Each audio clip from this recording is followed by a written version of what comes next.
الحمد لله نحمده ونستعينه ونستغفره ونؤمن به ونتوكل عليه ونعوذ بالله من شرور أنفسنا ومن سيئات أعمالنا من يهده الله فلا مضل له ومن يضلله فلا هادي له ونشهد أن سيدنا وسندنا وحبيبنا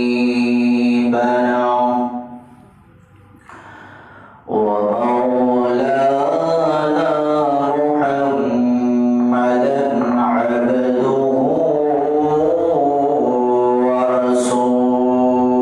ورسوله الذي أرسل إلى الناس كافة بشيرا ونذيرا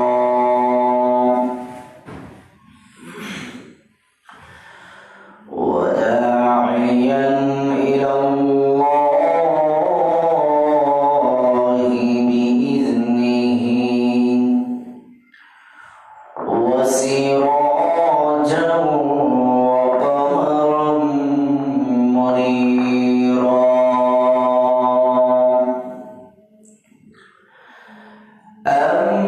أما بعد فقد قال الله تعالى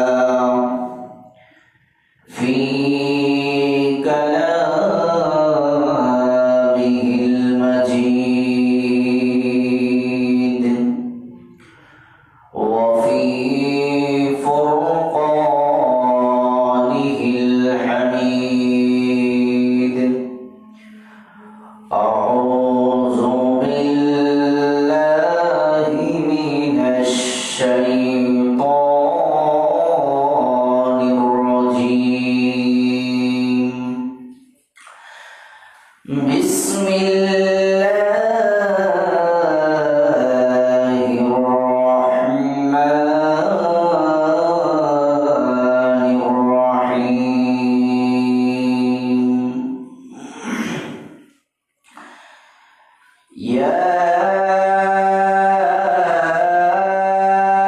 أيها الذين آمنوا كتب عليكم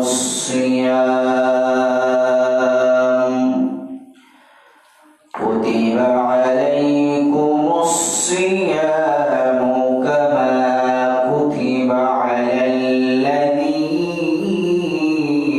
من قبلكم لعلكم تتقون وقال تعالى ومن يعظم شعائر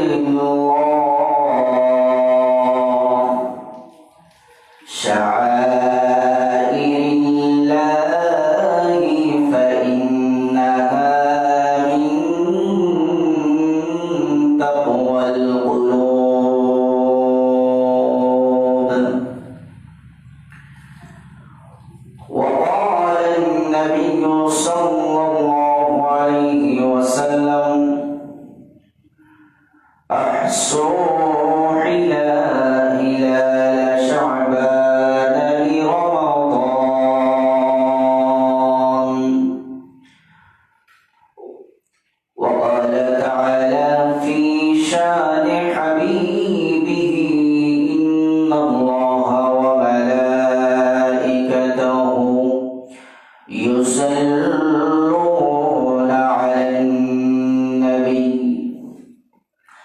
يا أيها الذين آمنوا صلوا عليه وسلموا تسليما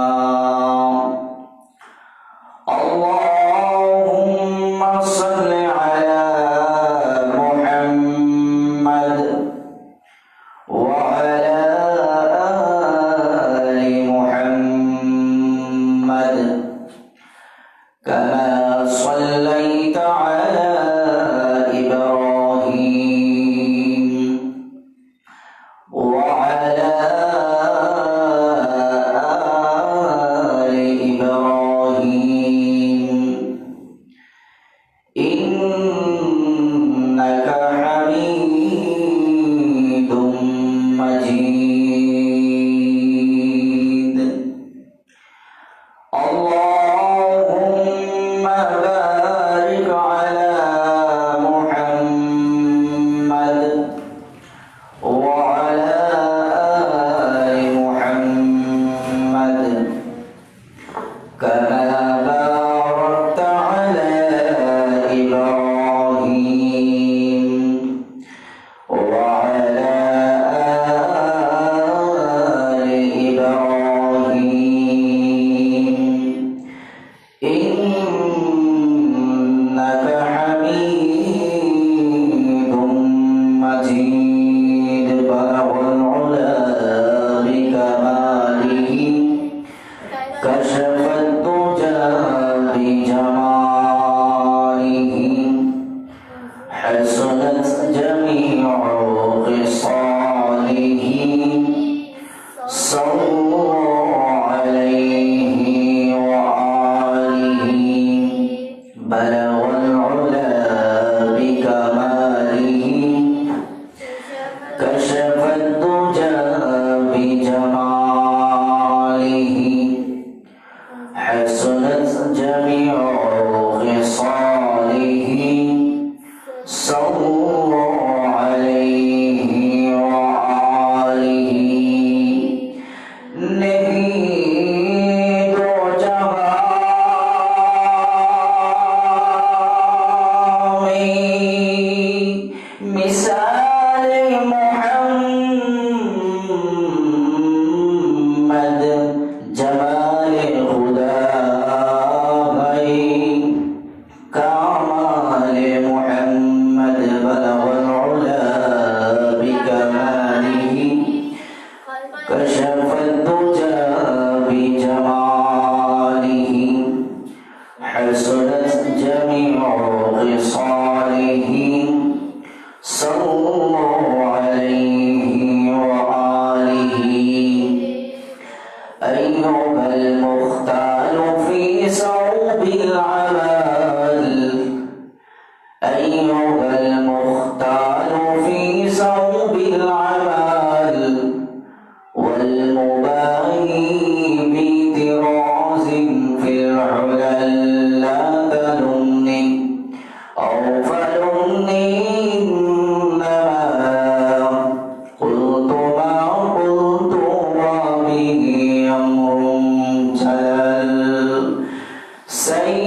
আল্লাহ তাআলার লক্ষ কোটি শুকরিয়া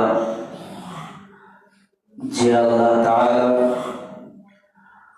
আপনাকে আমাকে দৌলতের ঈমান দান করার সাথে সাথে এই ঈমানের কার্যাবলী হিসাবে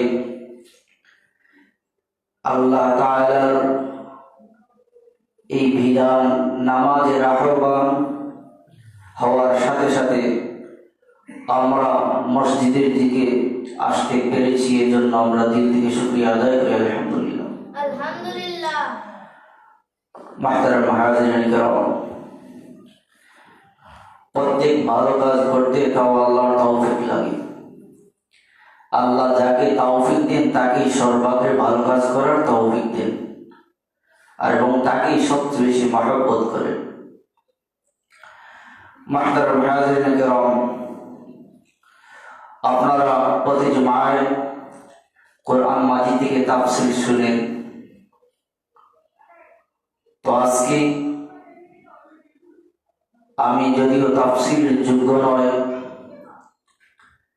এরপরও আমি আল্লাহর বিধান, আল্লাহ তাআলা বলেছেন ওয়াযাক্কির ফাইন্না যিকরা তানফাউল মুমিনিন, তোমরা যা জানো তা অন্যের নিকট কি করো, জিকির করো, তোমরা বর্ণনা করো, এতে মুমিনদের জন্য উপকার রয়েছে। মাহতারাম হাজিরিন কিরাম, একটি জিনিস লক্ষ্য করলে আমরা অনুধাবন করতে পারব যে একটি চোর কোন ঘরে প্রবেশ করে। একটি চোর ওই ঘরে প্রবেশ করে না যে ঘরের মধ্যে ছোট বাচ্চা রয়েছে। সেই বাচ্চাটা মাঝে মাঝে রাত্রে উঠবে, কান্না করবে, ঘুম ভাঙবে, ওই ঘরে চুরি করতে যায় না। আবার যে ঘরে বৃদ্ধ লোক রয়েছে, সারা রাত কাশতে থাকে, বারবার ঘুম ভাঙে, যার কারণে সে মনে করে ওই ঘরের লোক সজা চুরি করতে গেলে ধরা পড়ে যাবে। মাহতারাম হাজিরিন কিরাম, আবার যে ঘরে অসুস্থ ব্যক্তি আছে ওই ঘরেও চুরি করতে যায় না, কারণ সে ধরা পড়ে যাবে। ঠিক তেমনি ভাবে একজন মুমিনের ভেতরে যদি আল্লাহর জিকির সব সময় জারি থাকে, আল্লাহর হুকুম আহকাম নিয়ে আলোচনা থাকে, তখন এই মজলিসে থেকে উঠার পর যতক্ষণ পর্যন্ত তার ভিতরে এইগুলো আলোচনা হইতে থাকবে, ততক্ষণ পর্যন্ত শয়তান নামক চোর আমাদের ঈমানকে চুরি করতে পারবে না। মাহতারাম হাজিরিন কিরাম, শয়তান এটা রাজিম শয়তান। এই শয়তান আল্লাহর কাছে চ্যালেঞ্জ করেছে যে আমি তাদেরকে গুমরাহি করব। আল্লাহ তাআলা বলছেন যে আমি তোমাকে সব সুযোগ দিয়ে দিলাম, তোমাকে এতটুকু শক্তি দিয়ে দিলাম। হাদিসে প্রমাণিত, ইন্না শাইতানা ইয়াজরি মাজরাদ দাম, শয়তান মানুষের রোগে রোগে চলে, রোগ রেশায় চলাফেরা করার তার শক্তি আছে। আল্লাহ তাআলা তাকে এই শক্তি দিয়ে দিয়েছে, তাই এই শক্তির দ্বারা সে মানুষকে গোমরাহি করে গুনার দিকে সে ধাবিত করতে পারে। আমাদেরকে এই শয়তান থেকে বাঁচতে হবে। এই শয়তান থেকে আল্লাহ তাআলা বলছেন যে বান্দা যদিও তোমার পথে চলে যায়, যাওয়ার পরও তার নিজেকে সে বুঝতে পারে যে সে গুনার মধ্যে লিপ্ত হয়ে গেছে, এরপরও যদি সে ফিরে আসে, তাহলে আমি তাকে তার পিছনে সম্পূর্ণ গুনাহগুলোকে মাফ করে দেব। সুবহানাল্লাহ। মুহতারাম হাজিরিন কিরাম, আল্লাহ তাআলা এই বান্দা যে বারবার গুনাহ করবে এটা বুঝেন আল্লাহ, এজন্য আগেই আল্লাহ তাআলা মাফ করার ঘোষণা দিয়ে দিয়েছেন যে বান্দা যদি অনুতপ্ত হয়ে আমার কাছে ছাড়ে তাহলে আমি তাকে মাফ করে দেব। এই বিধানটা আল্লাহ আগেই বলে দিয়েছেন, কারণ জানেন যে এই বান্দাগুলো গুনাহ করবে, এই বান্দাগুলো গুনাহ করবে। এই থেকে আল্লাহ কিভাবে তার মাহবুব বান্দাকে, তার প্রিয় বান্দাকে আল্লাহ তাআলা হেফাজত করবেন, এই হেফাজত করার কয়েকটা মাধ্যম আছে। আল্লাহ তাআলা দেখেন আমাদের ছোট বাচ্চাদেরকে বালেগ হওয়ার আগ পর্যন্ত গুনাহ মাফ করে দেন। এই সময় গুনাহ করলেও আল্লাহ হিসাবে নেন না, কারণ ছোট বাচ্চা গুনাহ করতেই পারে, শয়তানে ধোঁকা দিতেই পারে, কারণ তার এতটুকু বুঝ নেই যে এটা গুনার কাজ, এটা সওয়াবের কাজ। হ্যাঁ, যদি তার পর্যবেক্ষণকারী তাকে যদি পর্যালোচনা সঠিকভাবে করা, তাহলে সে আস্তে আস্তে করে সে বুঝতে পারবে কোনটি গুনাহের কাজ, কোনটি সওয়াবের কাজ। কারণ হিন্দুর ঘরে হোক, খ্রিস্টানের ঘরে হোক, অমুসলিমের ঘরে হোক, সে ফিতরত ইসলামের উপর জন্মগ্রহণ করে, কিন্তু তাকে যখন তার মা বাবা ইহুদিদের তরিকাগুলো তাকে শিক্ষা দেয়, মুসলিম মা বাবা তাকে মুসলিমগুলো শিক্ষা দেয়, খ্রিস্টান মা বাবা তাকে খ্রিস্টানগুলো শিক্ষা দেয়, এই শিক্ষা থেকে সে শিক্ষিত হতে থাকে, যার জন্য সে আস্তে আস্তে খ্রিস্টানে রূপান্তরিত হয়ে যায়, হিন্দুতে রূপান্তরিত হয়ে যায়, ইহুদিতে রূপান্তরিত হয়ে যায়, আর মুসলিমের বাচ্চা মুসলমান হিসাবে পূর্ণতা লাভ করতে পারে।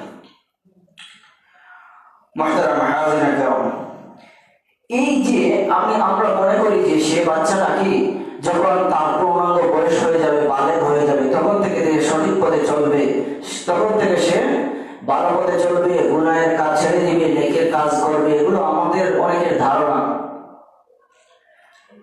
এটা আমরা মনে করি যে আমার বাচ্চাকে ঘুম থেকে তুলবো না, ফজরের সময় কষ্ট হবে, ঠান্ডা লাগবে, অসুস্থ হয়ে যাবে। কেন? যে সে যদি নামাজ পড়ে, তার উপর তো নামাজ ফরজ হয়েছে না, তাইলে আমি তাকে কেন কষ্ট দিব? অনেক মা বাবা আদরের বাচ্চাকে চায় না, এই যে সামনে রোজার সময় আসতেছে, যে আমি তাকে কি করি, রোজা রাখাই বা সেহরি খাওয়াই, এগুলো করে না। কারণ কি, ওই যে বাচ্চার ঘুম নষ্ট হইবে। মনে রাখবেন, রব্বানা রাব্বিরহামহুমা কামা রাব্বায়ানি সাগীরা। আল্লাহ তাআলা এই দোয়ার মধ্যে একটি শর্ত দিয়ে দিয়েছেন, হে আল্লাহ, আমার মা বাবাকে ওইভাবে তুমি লালন পালন করো যেভাবে তারা আমাকে ছোটবেলায় লালন পালন করেছিল। এখন দেখতে হবে আপনি আপনার সন্তানকে ধর্মীয়ভাবে লালন পালন করাইছেন না গুমরাহি ভাবে লালন পালন করাইছেন। আপনি যদি ধর্মীয়ভাবে লালন পালন করান, তাহলে ইনশাআল্লাহ ওয়াল্লাহি বিল্লাহি তাল্লাহি, আল্লাহর কসম, ওই বাচ্চা আপনাকে আপনার বৃদ্ধ অবস্থায় আপনাকে বৃদ্ধাশ্রমে পাঠাবে না, আপনাকে দিয়ে কষ্ট করাবে না। আজ দেখুন, একজন বাবা অসহায়ের মতো চতুর্দিকে হাঁটছেন, ওনার পরিচয়টা উনি বলতে পারতেছেন না, উনি এরকম ভাবে চলতেছেন। দেখুন, একজন বাবা আপনাদের সামনেই আছে, তার ওনারও ছেলে আছিল, ওনারও মেয়ের হয়তো থাকবে, কিন্তু দেখা যায় নিয়তির খেলা। এই জন্য আমাদের বাচ্চাদেরকে দিনদারি শিখাইব। আল্লাহ তাআলা আমাদের সবাইকে তৌফিক দান করেন। আসুন, আমাদের লক্ষ্য কথা যে আল্লাহ তাআলা আমাদেরকে এই যে গুনাহ মাফের যে সিস্টেম দিয়ে দিয়েছেন, তা আগ থেকে বাচ্চাকে ট্রেনিং করাইতে হবে। এই ট্রেনিং করানোটাও আমাদের উপর, আপনার উপর ওয়াজিব করে দিয়েছেন। রাসূল সাল্লাল্লাহু আলাইহি ওয়াসাল্লাম বলেন, যখন আপনার বাচ্চা 7 বছর হয়ে যায়, ওই সময় আপনি নামাজের আদেশ করে শরীয়তের হুকুম আহকাম একটি বিষয় দিয়ে অনেক বিষয়গুলোকে কি করে অন্তর্ভুক্ত করে। মুহতারাম হাজিরিন কিরাম, এই যে আপনার 7 বছর, তখন একটা বাচ্চা মোটামুটি কি সে বুঝতে পারে, একটু সক্ষম, একটু সুস্থ থাকে, একটু তার সামর্থ্যবান থাকে, সে যদি সঠিকভাবে নামাজ পড়ে, ফজরের টাইমেও নামাজ পড়ে, সে পারবে। আপনার এই 5 বছর 6 বছরের বাচ্চা, সে ওই রুদ্রের মাঝে 90 মিনিট ফুটবল খেলতে পারে, ওই সময় আপনার কষ্ট হয় না। সে দিনকে দিন সে কি করে ক্রিকেট খেলে রোদের মাঝে, ওই সময় আপনার কষ্ট হয় না। সে নানান অপকর্মে লিপ্ত থাকে, ওই সময় আপনার কষ্ট হয় না। এই কিছু সময়ের জন্য যদি নামাজ পড়ে, তাহলে আপনার জন্য কষ্ট হয়ে যায়। এই কিছুদিন যদি রোজা রাখে, তাতেও আপনার কষ্ট হয়ে যায়। না, এটা আসল কষ্ট না, এটা আপনাকে শয়তানে পরিচালনা করছে, এটা বাস্তব। মুহতারাম হাজিরিন কিরাম, এই যে আমাদের বয়স যখন আমরা বালেগ হয়ে যাব অথবা বালিগা হয়ে যাবে মহিলারা, তখন তার উপর ইসলামের বিধিবিধান, ইসলামী শরিয়ার হুকুম আহকাম সবগুলা তার উপর কি সে অন্তর্ভুক্ত হয়ে যায়। রাসূল সাল্লাল্লাহু আলাইহি ওয়াসাল্লাম তার এই গুনাহ মাফির যে বিষয়গুলো, সেগুলো নিজেই বর্ণনা করে দিয়েছেন। বুনিয়াল ইসলামু আলা খামসিন শাহাদাতি আন লা ইলাহা ইল্লাল্লাহ ওয়া ইকামিস সালাহ ওয়া ইতাইজ যাকাত ওয়াল হজ্জি ওয়া সাওমি রমাদান। এটা আমরা শুধু এটাই বুঝি যে কি ইসলামের ভিত্তি পাঁচটি, এটা শুধু আমরা বুঝি যে ইসলামের ভিত্তি পাঁচটি না, এটার ভিতরে আপনি ঢুকুন, এটার ভিতরে আপনি বুঝুন যে এটা কেন ইসলামের ভিত্তি রাখা হয়েছে। ইসলামের ভিত্তি এর জন্য রাখা হয়েছে, আপনি যদি নামাজ পড়েন ভালোভাবে, যদি খাঁটিভাবে আপনি নামাজ পড়েন, মন থেকে নামাজ পড়েন, তাহলে এই নামাজের কারণে এই নামাজ প্রত্যেকটা নামাজটাই হচ্ছে দোয়া, এটা হচ্ছে তাওবা। এইখানে যদি আপনি খালিস ভাবে তাওবার সাথে নামাজ পড়েন, তাহলে আপনার পিছনের সমস্ত গুনাহ আল্লাহ এই নামাজের মাধ্যমে মাফ করে দেন। সুবহানাল্লাহ। তাও শেষ নয়, এরপরে বলছেন যে ওয়াইদাইজ যাকাত, আপনি যদি সঠিকভাবে যাকাত দেন, এই যাকাতের কারণে আপনার গুনাহ মাফ হয়। এরপরে বলা হয়েছে ওয়াল হজ্জি, হজ করলেও বলা হয়েছে যে যদি কোনো ব্যক্তি তার খালিস মুখলিসভাবে যদি সে কি করে হজ করে, তাহলে সে একজন মাসুম বাচ্চার মতো সে ফিরে আসে। হজ করার পর সে মাসুম বাচ্চা, যেভাবে তার কোনো গুনাহ হয় না, এরকম অবস্থায় সে ফিরে আসে। এরপরে আপনি যদি রোজা রাখেন, রোজার বেলায় বলা হয়েছে যে তার সারা জীবনের গুনাহগুলি মাফ করে দেওয়া হয়। মুহতারাম হাজিরিন কিরাম, আল্লাহ তাআলা আমাদের জন্য এত মায়া করছেন, এত দয়া করছেন, আমাদেরকে খাওয়াচ্ছেন, পিন্দাচ্ছেন, আমাদেরকে চলাফেরা করাচ্ছেন, সবকিছু করেছেন। তার তো একটাই উদ্দেশ্য, তিনি নিজেই প্রকাশ করে দিয়েছেন, ওয়ালা খালাকতুল জিন্না ওয়াল ইনসা ইল্লা লিয়াবুদুন। আল্লাহ তাআলা বলেন, আমি মানুষ এবং জিন জাতিকে একমাত্র সৃষ্টি করেছি আমার ইবাদত করার জন্য। এই ইবাদত করার জন্য যে কি কি ইবাদত, এটা আগের হাদিসেই বলে দিয়েছে, রাসূল সাল্লাল্লাহু আলাইহি ওয়াসাল্লাম বলে দিয়েছেন যে আমাদের ইসলামের ভিত্তি পাঁচটি, অর্থাৎ এই ইবাদত আমাদেরকে করতেই হবে। এবং হচ্ছে আমাদের ভিত্তি।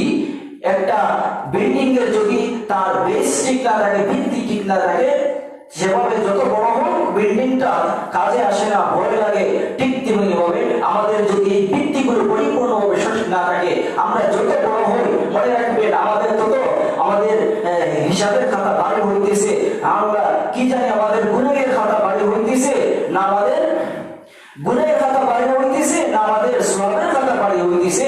এটা আমাদের চিন্তা করা দরকার। আমাদের অবশ্যই যারা চিন্তাশীল তারা এগুলো নিয়ে চিন্তা করবে যে আমার দিন বাড়তেছে, আমার তো সময় বাড়তেছে, এর মধ্যে আমার অনেক দায়িত্ব ছিল, গুনাহের কাজ ছাড়া নেকির কাজ করা, আমি গুনাহের কাজ ছাড়ছি কিনা, আমি নেকির কাজ করছি কিনা, এগুলো আমার চিন্তা ফিকির করা দরকার। মুহতারাম হাজিরিন কিরাম, তো আমাদেরকে রাসূল সাল্লাল্লাহু আলাইহি ওয়াসাল্লাম বলেছেন কি, প্রথমে লা ইলাহা ইল্লাল্লাহ, এরপরে হচ্ছে ওয়া ইকামিস সালাহ, নামাজ প্রতিষ্ঠা করা। নামাজ বিষয়ে সারা বছর আলোচনা হয়, সারা বছর কি হয় আলোচনা হয়ে গেল। সামনে যেহেতু আমাদের কাছে কি আসতেছে, রমজান আসতেছে, রমজান নিয়ে একটু আলোচনা করবো ইনশাআল্লাহ। আল্লাহ তাআলা আমাদেরকে ছোট বাচ্চার মতো আমাদেরকে বুঝাইতেছে এই রমজান নিয়ে। একটা বাচ্চা পুকুর পাড়ে প্রথমে পানির ধারে কাছে যায় না, তাকে সাহস দেওয়া হয় যে পানিতে গেলে কিছু হবে না, পানিতে গেলে সাঁতার শিখা যায়, একটু কষ্ট করলে সাঁতার শিখা যায়, একটু কষ্ট করলে পানি দুইয়ের ডুব খাইলে কোনো সমস্যা হয় না, পরবর্তীতে কি করতে পারবা, সাঁতার শিখতে পারবা, পানিতে ভেসে যাইবা। সাইকেল যখন কোনো বাচ্চাকে দেওয়া হয় দেখবেন অনেক হুজুরকার, এরপরে সাহস দেওয়া হয় না, তুমি কি করো, পা ঠিক রাখো, তোমার এইট ঠিক রাখো, তাহলে তুমি কি করতে পারবা, সাইকেল চালাইতে পারবা। যে কোনো কাজে হোক, পড়ালেখায় হোক, বাচ্চাকে না তুমি আরেকটু চেষ্টা করো।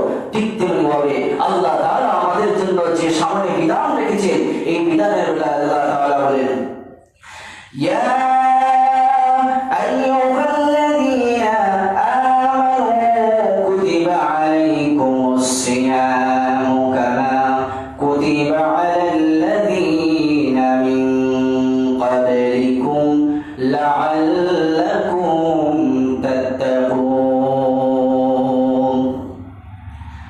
আল্লাহ তার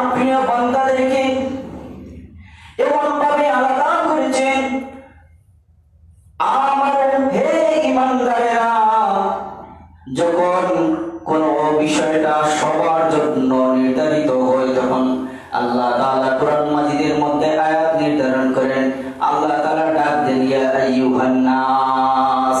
আর যখন কোনো ঈমানদারের উদ্দেশ্যে, তার মহব্বতের বান্দার উদ্দেশ্যে আল্লাহ তাআলা কোন আয়াত নাযিল করেন, ওই সময় আল্লাহ ভালোবেসে ডাকেন হে ঈমানদারেরা, কুতিবা আলাইকুম, তোমাদের জন্য ফরজ করে দেওয়া হয়েছে। কুতিবা আয় ফরিদা, তোমাদের জন্য ফরজ করে দেওয়া হয়েছে। কি ফরজ করে দেওয়া হয়েছে? আলাইকুমুস সিয়াম, রোজা তোমাদের জন্য ফরজ করে দেওয়া হয়েছে।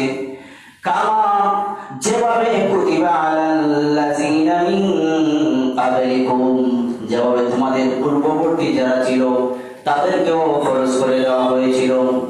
লাআল্লাকুম তাত্তাকুন, যাতে তোমরা কি হও? পরহেজগার হও, মুত্তাকি হও, আল্লাহকে বিধি প্রদর্শনকারী হও, নিজেকে বাঁচাতে পারো গুনাহ থেকে। মুহতারাম হাজিরিন কিরাম, এখানে আল্লাহ তাআলা বলেছেন ইয়া আইয়ুহাল্লাযীনা আমানু, হে ঈমানদারেরা, কুতিবা আলাইকুমুস সিয়াম, তোমাদের জন্য রোজাকে ফরজ করে দেওয়া হয়েছে। যেভাবে কামা, যেভাবে কুতিবা আলাল্লাযীনা মিন ক্বাবলিকুম, যেভাবে তোমাদের পূর্ববর্তী বাপ-দাদা, তোমাদের পূর্ববর্তী নবী যারা ছিলেন তাদেরকে যেভাবে আল্লাহ তাআলা ফরজ করে দিয়েছিলেন, ঠিক তেমনি ভাবে তোমাদেরকেও ফরজ করে দিয়েছেন। এখানে উৎসাহ দিয়েছেন যে যাতে আমরা সামনে রমজান মাস পাইলে এই চিন্তা মনের মধ্যে না আসে, এই চিন্তা মনের মধ্যে না আসে যে হ্যাঁ আমি যদি রোজা রাখি, যদি মরে যাই, আমি যদি একদিন পানি না খাই, যদি মুখস্থ পানির অভাবে মরে যাই, এরকম যদি চিন্তা ভাবনা আসে, আল্লাহ তাআলা তা দূর করার জন্য বলেছেন তোমাদের বাপ-দাদাও তো জীবিত ছিলেন বিদায় তোমরা জন্মগ্রহণ করেছো, তোমাদের বাপ-দাদার বেলায় আমি তো এই রোজাটা বিধানটা ফরজ করেছিলাম, তারাও তো রাখছে, তারাও তো জীবিত ছিল, তারাও তো সবকিছু করছে, ঠিক তেমন ভাবে তোমরাও করো, তোমাদের বেলায় ফরজ করা হয়েছে। তোমরা যাতে কি হও? তাকওয়াবান হও, পরহেজগার হও, মুত্তাকি হও। এখন এই যে তাকওয়াবান যে হবেন, পরহেজগার হবেন, পরহেজগার হইল যে কি করে গুনাহের সব কাজ থেকে বিরত থাকে। এই রমজান মাসটা আমাদের জন্য সব গুনাহ থেকে বাঁচার মাস। কিভাবে? এই রমজান মাসে শয়তানকে বন্দী করে রাখা হয়। আমরা অনেকবার শুনছি, অনেকে জানেন, রমজানে শয়তানকে কি করা হয়? বন্দী করে রাখা হয়। এবার তাইলে আমাদের প্রশ্ন হইল, তাইলে রমজান মাসে তো দেখছি অনেকে গালিগালাজ করে, অনেকে চুরি করে, অনেকে দেখা যায় যে নামাজ মিস করে, অনেকে দেখা যায় রোজা ভাঙ্গিয়া খায়, অনেকে দেখা যায় যে জিনা করে, মদ খায়, অনেকে কি করে? অনেক খারাপ কাজ করে। তাইলে কেন করে? শয়তান তো বন্দী। এটার একটাই ফয়সালা হলো যে সে তার বিগত যে 11টা মাস ছিল কতই যে নিকৃষ্ট অবস্থায় কাটছে, যার অভ্যাসটা এখনো কেটে উঠতে পারেনি। কত যে নিকৃষ্ট সে ছিল, যার কারণে সে এখনো নমাজ সে পড়তে পারে না, ওই অভ্যাসে তাকে নমাজ ছাড়ায়। শয়তান তো বন্ধ করে দেওয়া হয়েছে, কিন্তু তার অভ্যাসে নমাজ ছাড়ায়, তার অভ্যাসে রোজা ছাড়ায়, তার অভ্যাসে কি করে? জিনা করে, তার অভ্যাসে খারাপ কর্ম করে, এত নিকৃষ্ট হয়ে গেছে তার ফল। এজন্য এই রমজান মাসের ব্যাপারে আল্লাহ তাআলা অনেকটা আয়াতে বলছেন ওয়ামান ইউআযযিমু শাআইরাল্লাহি ফাইন্নাহা মিন তাকওয়াল কুলুব। আল্লাহ তাআলা বলছেন ওয়ামান ইউআযযিমু শাআইরাল্লাহ, আল্লাহ এমন একটা মাস, এই মাস ফাইন্নাহা মিন তাকওয়াল কুলুব, এটা কি করে? মানুষের কলবগুলোকে কি করে? তাকওয়াবান করে। মানুষের কলবটা হচ্ছে 3 প্রকার, মানুষের কলব হচ্ছে 3 প্রকার। এটা হচ্ছে মুতমাইন্না, এটা হচ্ছে আম্মারা, একটা হচ্ছে লাওয়ামা। মুতমাইন্না ওই কলব যা কখনো গুনাহের মধ্যে লিপ্ত থাকে না, যার মধ্যে কোনো গুনাহের আঁচ নাই, কোনো কিছু নাই, একবারে পরিষ্কার। দুই নম্বর হচ্ছে আম্মারা, অর্থাৎ অসুস্থ। অসুস্থ মানুষ যদি তাকে দেখবেন হঠাৎ সে সুস্থতা লাভ করে, ভালো দেখা যায়, আবার সে অসুস্থ হইলে তাকে মনে হয় যে এই মনে হয় সরকারের অবস্থা, অথবা সে বাঁচবে না, এরকম অবস্থায় পৌঁছে যায়। তো আম্মারা হচ্ছে ওই কল যে বারবার গুনাহ করে, আবার সে নিজেকে বোঝার পর আবার সে ফিরে আসে আল্লাহর প্রতি ইস্তেগফার করে, ইস্তেগফার করে যে সে আর করবে না, এরকম ভাবে সে সিদ্ধান্ত নেয়। ওই কলটা হচ্ছে আম্মারা। আরেকটা হচ্ছে লাউয়ামা, যে গুনাহ করতে করতে এরকম পর্যায়ে পৌঁছে যায় সে গুনাহের কাজ করতেছে সেটাও বুঝে না, সে কোনটিটা কাজ করলে সওয়াব হয় সেটাও তার মাথার মধ্যে আর নাই, তার কলবের মধ্যে, তার রিমোটে এটা আর ধরে না, তার কোনটি সওয়াবের কাজ কোনটি গুনাহের কাজ সেটাও বুঝে না। সে তার আলাতুল করতেই থাকে, যেভাবে একজন পাগল লোক করে, যার ব্রেইনে কাজ করে না, কিন্তু তার হাত সবল থাকে, পা সবল থাকে, পা দ্বারা মানুষকে মারতেও পারে, হাত দ্বারা মানুষকে মারতেও পারে, কিন্তু সে বুঝে না কেন মারতেছে। ঠিক তেমনি ভাবে এই লাউয়ামা যে কলগুলো আছে, এই কলগুলো রমজান থাকার পরও তার এই কলবে তাকে ফিরে আসতে পারে না, ফিরে আনতে পারে না, যার কারণে সে রমজানে চুরি করে, রমজানে কি জিনা করে, রমজান খারাপ খারাপ সব কাজগুলো সে করতে পারে। মাহতারাম হাজির একরাম, আমাদেরকে এই কলকে পরিষ্কার করতে হবে। যদি এই কলকে পরিষ্কার করতে পারি তাহলে এই রমজানটা আমাদের জন্য আসল সম্পদ হিসাবে থাকবে। মাহতারাম হাজির একরাম, এই কলকে পরিষ্কার করার জন্য রাসূল সাল্লাল্লাহু আলাইহি ওয়াসাল্লাম বলেছেন, হে তোমরা তো কি করো, দেখো যে লোহার জিনিসের উপর যখন কোনো জং ধরে তোমরা কি করতে পারো, তারা যখন গোসা দাও তাহলে কি হয়ে যায়, সেটা পরিষ্কার হয়ে যায়, চকচকে হয়ে যায়। তোমাদের যে কল, এটা তো তোমরা এত নোংরা করে ফেলেছো, যার ফলে তোমরা এখানে রেত লাগাইতেও পারবা না, কোনো কিছু পারবা না। তাইলে তোমরা কি করবা, জিকরুল্লাহ, আল্লাহর জিকির বেশ করে বাড়াও, যার ফলে তোমাদের কলকে পরিষ্কার করো। রাসূল সাল্লাল্লাহু আলাইহি ওয়াসাল্লাম বলেন, লিকুল্লি শাইইন সাকালা ওয়া সাকালাতুল কুলুবি যিকরুল্লাহ। প্রত্যেক জিনিসের কি আছে, রেত আছে পরিষ্কার করার জন্য, কিন্তু কলবের এটা পরিষ্কার করার জন্য কি, জিকরুল্লাহ, এই জিকির বেশ বেশ করে করতে হবে। জিকিরটা করতে গেলে আমাদের জিকির তিন ধরনের, একটা হচ্ছে জিকির করবো আমরা অন্তর দ্বারা জিকির করব, দ্বিতীয় হচ্ছে জবান দ্বারা, তৃতীয় হচ্ছে কি হাত পা অঙ্গ প্রত্যঙ্গের মাধ্যমে আমরা জিকির করব। এখন আমরা অন্তর দ্বারা কিভাবে জিকির করব, অন্তর দ্বারা সব সময় এই চিন্তা করব যে কোনটি ভালো কোনটি খারাপ, এই কাজটা মনে মনে চিন্তা করবো, এটা আর করা যাবে না। এই রাত্রে যখন বালিশে শুইবেন, শোয়ার সাথে সাথে ওইটা মাথায় একদম চিন্তা করবেন যে আজকের দিনে তো আমি ওই খারাপ কাজগুলো করছি, কাল থেকে এই কাজগুলো আর করা যাবে না, কাল থেকে ওই নেট কাজ যেগুলো আছে ওইগুলো আমি কাল থেকে শুরু করে দেবো। এইরকম ভাবে আপনাকে চিন্তা ফিকির করতে হবে। আপনি চলতেছেন, আপনাকে শয়তান বলছি একটু আগে যে রবে চলে চুপ বলছে যে ওই মহিলার দিকে তাকাই, ওইদিকে মহিলা আসতেছে, কিন্তু আপনার কল সদা কলবের জিকির হচ্ছে স্মরণ। জিকির অর্থ শুধুমাত্র যে লা ইলাহা ইল্লাল্লাহ পড়া না, শুধু এটা না, আপনার কল সবসময় জাগ্রত থাকা, স্মরণ থাকা, আল্লাহর ভয় সবসময় স্মরণ থাকা, এটার নাম হচ্ছে জিকির। এখন আপনি ওই জিকির স্মরণ রাখলেন যে আমি কি ওই মহিলার দিকে তাকাইব না, কারণ ওখানে যদি তাকাই তাহলে আমার কি হবে, জিনার গুনাহ হবে। আমি যদি ওই দিকে যাচ্ছি, চার হোস্টেলে টিভি বাজতেছে, টিভির দিকে আমি ভালোভাবে থাকলাম, তাইলে আমার গুনাহ হবে না, ওইদিকে তাকাইবো না, মাথা নিচ দিকে ঘরে চলে যাব। আমি ওই দিকে যাচ্ছি, আমার ওই বাড়িতে যাইলে কি তারা গুনাহের কাজ করে, আমি এর পার্থ হয়ে যাব, তাহলে ওখানে আমি যাব না। এগুলো হচ্ছে আপনার মনের জিকির। আপনি এখন থেকে শুরু করেন মনের জিকির, তাইলে আপনি আস্তে আস্তে কি করতে পারবেন, জবানের জিকির করতে পারবেন। এবার আসুন জবানের জিকির কিভাবে করবেন। জবানের জিকির তো সবচেয়ে উত্তম হইল লা ইলাহা ইল্লাল্লাহ। জবানের জিকির সবচেয়ে উত্তম হইল লা ইলাহা ইল্লাল্লাহ। এরপরে আরো জিকির যেগুলো আছে, যে মাসনুন দোয়া যেগুলো আছে, আপনি করতে থাকলেন মাসনুন দোয়াগুলা, আপনি মাসনুন দোয়া করেন।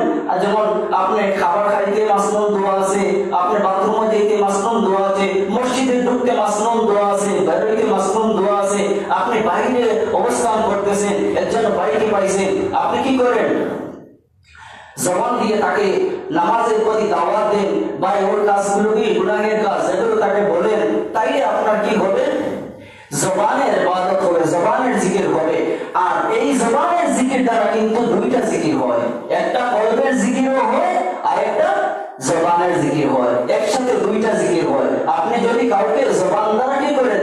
জিকির করেন, তাকে আলোচনা করেন, এই যে আমি আলোচনা করতেছি এটাও জিকির, এই যে আপনাদেরকে কি করতেছি আলোচনা করতেছি এটাও জিকির। আমি তো প্রথমেই করেছি, আল্লাহ তাআলা বলেছেন ওয়ালাকিন ফাইনা যিকরা তানফাউল মুমিনিন, শুধু জিকির করো, জিকির করো, যাতে কি শয়তান নামক চোর আমাদের অন্তরের মধ্যে ঢুকবে না, যাতে আমাদের দিলটা সজাগ থাকে। মাহতারাম হাজির একরাম,